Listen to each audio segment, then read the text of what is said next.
En esta videopráctica vamos a ver el uso de los grupos y la técnica recomendada por Microsoft para conseguir la mayor efectividad en cuanto al acceso a los recursos. Hemos comentado que existen grupos de tipo locales y grupos de tipo globales. Son los que nos interesan ahora para establecer las distintas características de uno y de otro. Los grupos de tipo locales normalmente se tienen en cuenta desde el punto de vista de acceso a los recursos. De manera que cuando yo tengo que determinar de qué manera voy a acceder a los recursos, con qué tipo de privilegios por parte de los usuarios, agrupo a esos usuarios dentro de grupos locales.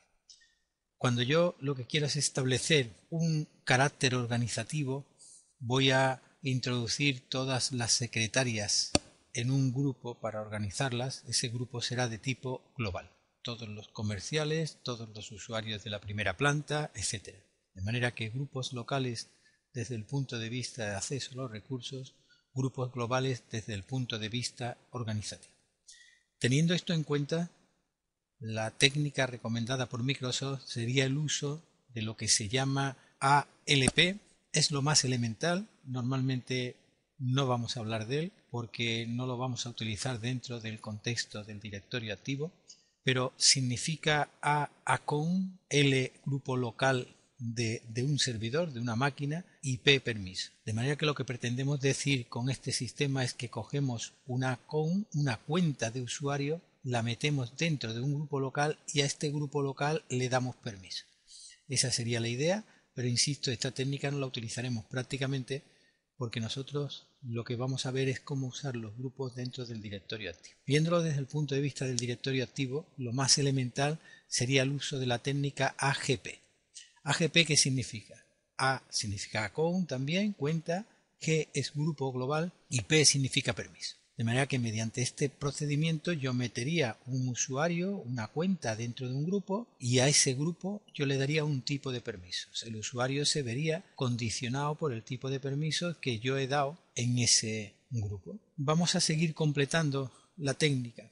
Digamos que estos dos no son de uso habitual porque si damos permiso a un grupo global estamos utilizando el grupo global con un concepto de acceso a los recursos. De manera que las técnicas realmente recomendadas empiezan por la característica de ADLP. DL se reconoce como Domain Local, grupo local pero de dominio. Este es el tipo de grupo local del que vamos a hablar realmente. Y la técnica consiste en lo mismo. Cojo una cuenta, la meto dentro del grupo local del dominio y a ese grupo local le doy permiso. Voy a organizarlo algo mejor.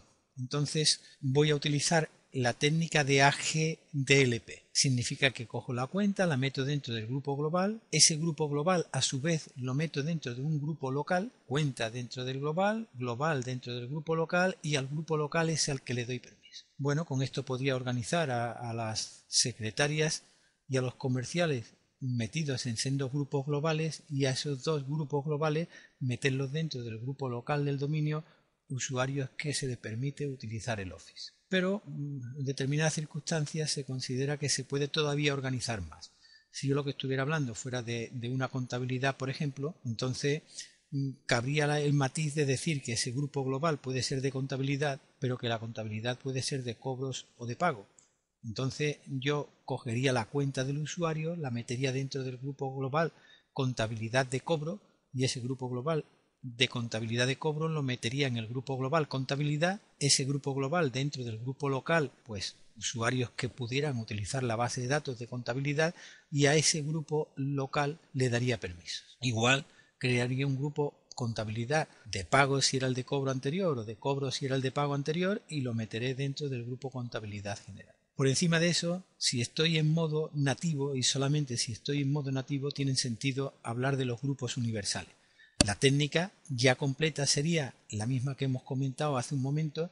Yo cogería la cuenta del usuario, la metería dentro del grupo global, lo que fuera contabilidad de cobro, el grupo contabilidad de cobro dentro del grupo global contabilidad, este dentro del grupo universal y los grupos universales dentro de los grupos locales y al grupo local yo le daría permiso. Esta es la técnica recomendada por Microsoft para Windows 2000, Windows 2003 y ahí es donde nosotros nos paramos, aunque hoy en día en el 2008 la técnica es exactamente la misma, pero hay un cambio, digamos, de nomenclatura, donde han traducido lo que antes se llamaba A, que era account, que era cuenta de usuario, pues ahora se le conoce como I, como identidad.